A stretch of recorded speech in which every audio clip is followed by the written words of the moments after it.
नमस्कार। आज का अपना टॉपिक है वैदिक गणित। वैदिक गणित के अंदर अपन विभिन्न संक्रियाओं के बारे में अध्ययन करेंगे, जैसे जोड़, बाकी, गुणा, भाग। और वैदिक गणित की सहायता से अपन बड़ी बड़ी संख्याओं का जोड़, बाकी, गुणा, भाग आसानी से और बहुत ही जल्द कर सकते हैं। अपन यहाँ कुछ वैदिक गणित कुछ महत्वपूर्ण बिंदु पे विचार करते हैं। जैसे सबसे पहले एकाधिकन। एकाधिकन किसी का मतलब क्या होता है? एक अधिक। एकाधिकन का मतलब होता है एक अधिक। यदि किसी संख्या के ऊपर एकाधिकन का चिन्ह हो, यानी वो संख्या एक अधिक है। जैसे 3, एकाधिकन 3, ये 3 नहीं है, ये है एकाधिकन का चिन्ह। यदि किसी संख्या के ऊपर डॉट का चिन्ह लगाओ या बिंदु लगाओ, उसका मतलब उस संख्या का क्या किया गया? एकाधिकन। और यहाँ 3 का एकाधिकन कितना हो जाएगा? एक अधिक कितना? 4। जैसे 5 का एकाधिकन कितना हो जाएगा? 6। यहाँ देखो 13 में एकाधिकन कौन सी संख्या का दिया गया? 1 का, तो इसका मान कितना आएगा? 23। समझ में आया? फिर अपन बात करते हैं एक न्यूनन। एक न्यूनन का मतलब होता है एक कम, और ये एक न्यूनन का चिन्ह संख्या के नीचे लगता है। किस प्रकार? वैसे एक डॉट का चिन्ह। जैसे अपन 5 करें, 5 का न्यूनन कितना होता है? तो 5 का न्यूनन मतलब एक कम, कितना हो जाएगा? 4। समझ में? फिर अपन बात करते हैं परम मित्र। परम मित्र किसे कहते हैं? जब दो संख्याओं का योग 10 हो, कोई भी दो संख्या हो, यदि उनका योग 10 हो तो दोनों संख्याएं एक दूसरे का परम मित्र कहलाती है। जैसे 3 + 7 = कितना हो रहा है? 10। तो 3 का परम मित्र कौन है? 7। और 7 का परम मित्र कौन है?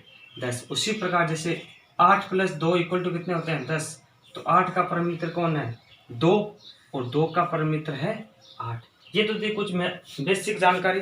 आज अपन वैदिक गणित के अंदर गुणन संक्रिया के बारे में अध्ययन करेंगे। अपने वैदिक गणित 10वीं क्लास की बात करें तो आपके सिलेबस में 4 गुणन संक्रिया हैं।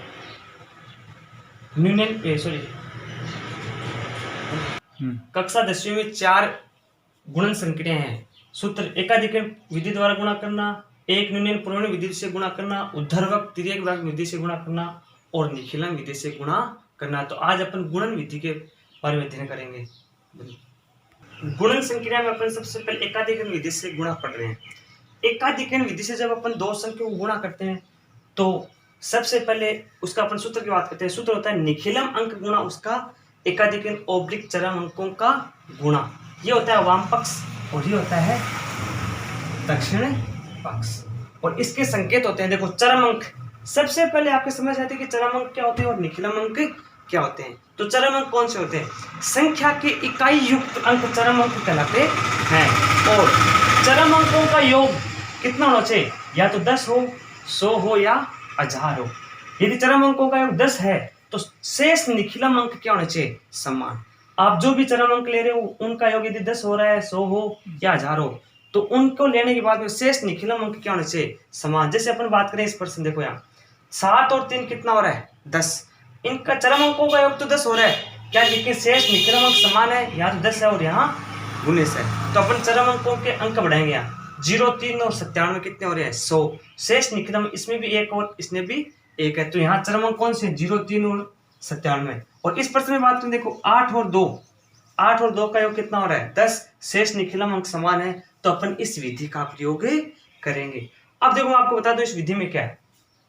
चरम अंक कौन से? इकायुक्त अंक चरम अंक कहलाते हैं, और शेष जो बच गए वो निखिलम अंक कहलाते हैं। उसके बाद अपन मान किस में रखते हैं? सूत्र में निखिलम अंक गुणा उसका एकाधिकन। जो भी निखिलम अंक आया उसको उसके एकाधिकन से क्या करेंगे? गुणा, और चरम अंकों का गुणा। अब अपन बात करते हैं कि दक्षिण पक्ष में कितने अंक आएंगे, द्वितीय खंड में अंक कितने आएंगे। तो देखो द्वितीय खंड में अंक चरम अंकों के योग पे निर्भर करते हैं। यदि चरम अंकों का योग 10 है तो द्वितीय खंड में कितने? 2 अंक आएंगे। यदि चरम अंकों का योग 100 है तो द्वितीय खंड में 4 अंक आएंगे। और यदि चरम अंकों का योग 1000 है तो द्वितीय खंड में 6 अंक आएंगे। यानी कहने का मतलब है यदि चरम अंकों के योग में 1 शून्य आ रहा है तो उसके डबल अंक दक्षिण पक्ष में आएंगे। यदि अंक कम है तो अपन संख्या के आगे शून्य लगाते हैं, और यदि अंक ज्यादा है तो वाम पक्ष में पक्षांतरण करते हैं। अब देखो एक्सरसाइज। अपन पहला प्रश्न है 108 × 102। तो देखो अपन सबसे पहले चरम अंक निकालते हैं। चरम अंक कितने?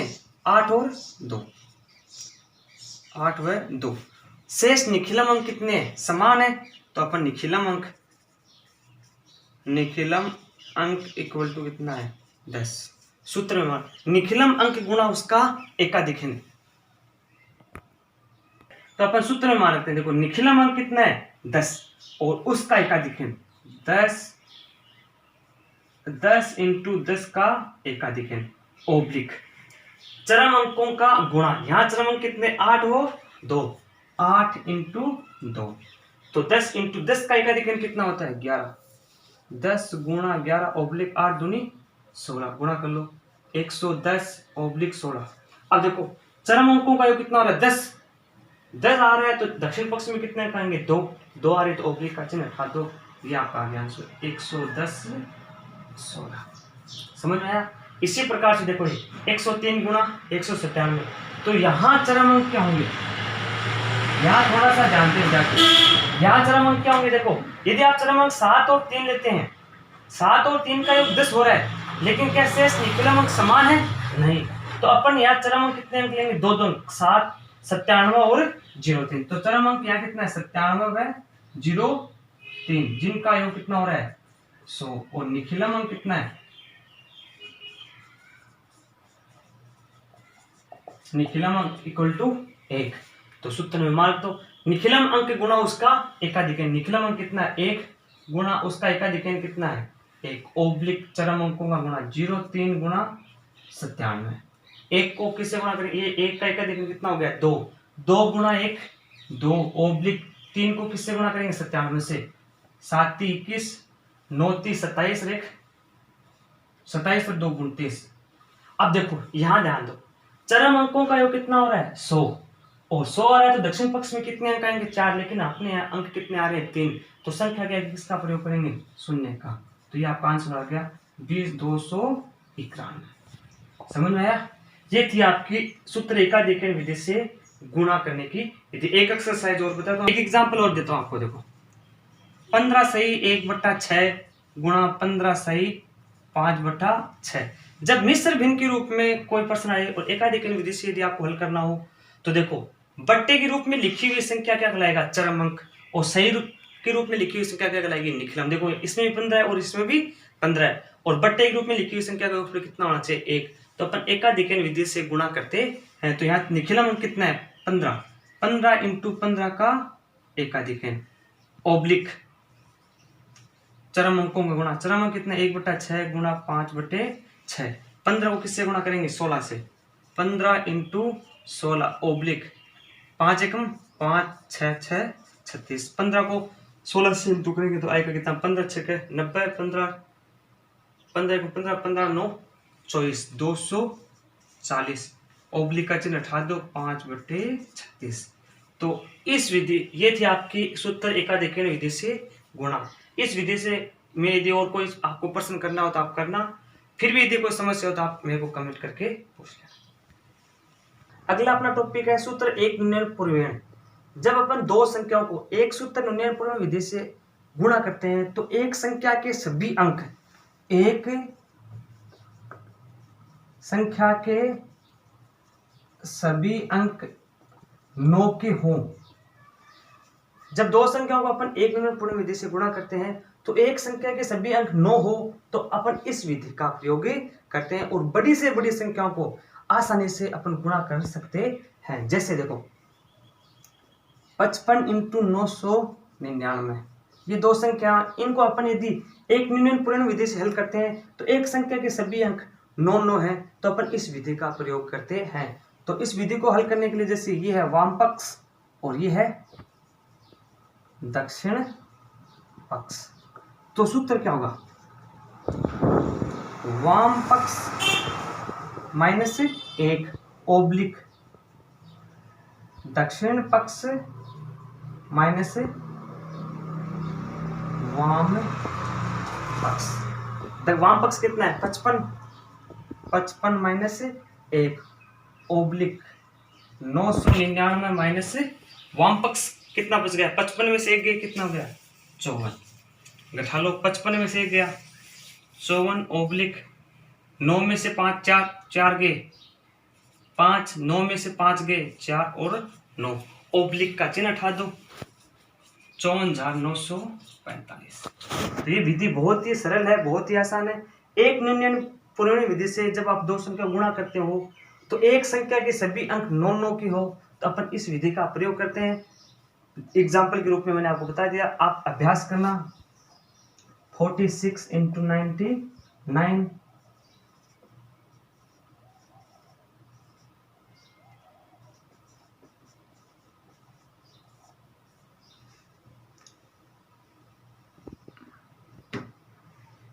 सूत्र। अपना अगला टॉपिक है सूत्र ऊर्ध्वक तिर्यक भाग विधि से गुणा करना। इस विधि से जब अपन दो संख्याओं को गुणा करते हैं तो देखो, सबसे पहले मैं आपको इसका मतलब बताता हूँ। ऊर्ध्वक, ऊर्ध्वक का मतलब होता है ऊपर और नीचे, और तिर्यक का मतलब होता है तिरछा। क्या करना है अपने को? गुणा। ऊपर नीचे और तिरछा गुणा करना है। तो ऊर्ध्वक तिर्यक भाग विधि से जब अपन दो संख्याओं को गुणा करते हैं तो गुणा करने की विधि है, सबसे पहले अपन समूह बनाते हैं। सबसे पहले अपन समूह का निर्माण करते हैं, और समूह बनाने का सूत्र है समूह बराबर स्तंभ गुणा 2 - 1। ये सूत्र है समूह बनाने का। समूह बनाने के बाद में जितने समूह बनेंगे अपन उस प्रकार से इस विधि को हल करते हैं। तो देखो, मैं आपको एक एग्जांपल लेके बताता हूँ। 143, 362 को जब 143 से गुणा करना है सूत्र ऊर्ध्वक तिर्यक भाग विधि से, तो सबसे पहले अपन बात करते हैं स्तंभ क्या होता है। तो देखो, संख्या को अपन ऊपर नीचे लिखते हैं। 362 × 143। तो इसमें स्तंभ कितने हैं? जो खड़े हैं वो स्तंभ है 1, 2 और ये 3। कितने स्तंभ है? 3 स्तंभ है, और 2 क्या है इसमें? पंक्ति। तो स्तंभ गुणा 2, समूह बराबर स्तंभ कितने? 3 गुणा 2 - 1, कितना आ गया? 6 - 1 बराबर 5। यानी इस प्रश्न को हल करने के लिए अपने पास कितने समूह बनेंगे? 5 समूह है। तो देखो किस प्रकार से, लेफ्ट से स्टार्ट करो चाहे राइट से स्टार्ट करो, कोई फर्क नहीं पड़ने वाला है। फर्स्ट, सेकंड, थर्ड, फोर्थ और ये फिफ्थ। तो अपन बात करते हैं यहाँ, चाहे बाएं से स्टार्ट करें चाहे दाएं से स्टार्ट करें, कोई फर्क नहीं पड़ना है। तो देखो, सबसे पहले अपन यहाँ से स्टार्ट करते हैं, एक संख्या लेते हैं। 3 के नीचे कितना है? 1, तो 3 1, 3 1। क्या करेंगे? ऊपर नीचे गुणा। फिर पहले संख्या कितने लिए? अब की बार कितनी संख्या लेंगे? 2, 36 और 14। पहले 1 लिए, फिर 2, अब की बार कितने लेंगे? 3, 362 143। अब पीछे से एक छोड़ते जाएंगे, 62 63, और लास्ट में कितने? 2 और 3। और इसमें इस प्रकार के चिन्ह अंकित कर देंगे।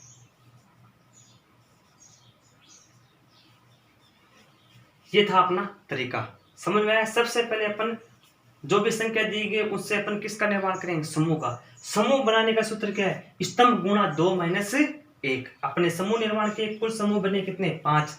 चाहे वो दाएं से स्टार्ट करो, बाएं से स्टार्ट करो, चाहे दाएं से स्टार्ट करो, अपने 5 समूह लिखे। फिर प्रत्येक समूह में यहाँ से स्टार्ट करो चाहे इधर से, दाएं बाएं कोई फर्क पड़ने वाला नहीं है। जैसे सबसे पहले मैं अपने एक संख्या ली, फिर 2 संख्या, फिर 3 संख्या, फिर पीछे से एक छोड़ते गए, 2 संख्या और 1। अब अपने को क्या करना है? गुणा। देखो, 3 एकम 3 और ओब्लिक का चिन्ह लगा दे जाओ। 4 तिये 12 प्लस 6 एकम 6 ओब्लिक 3 तिये 9 प्लस 2 एकम 2 और 6 चौक 24 ओब्लिक 6 ती 18 प्लस 4 दूनी 8 ओब्लिक 3 दूनी 6। अब जो संख्या जोड़नी उनको जोड़ दो।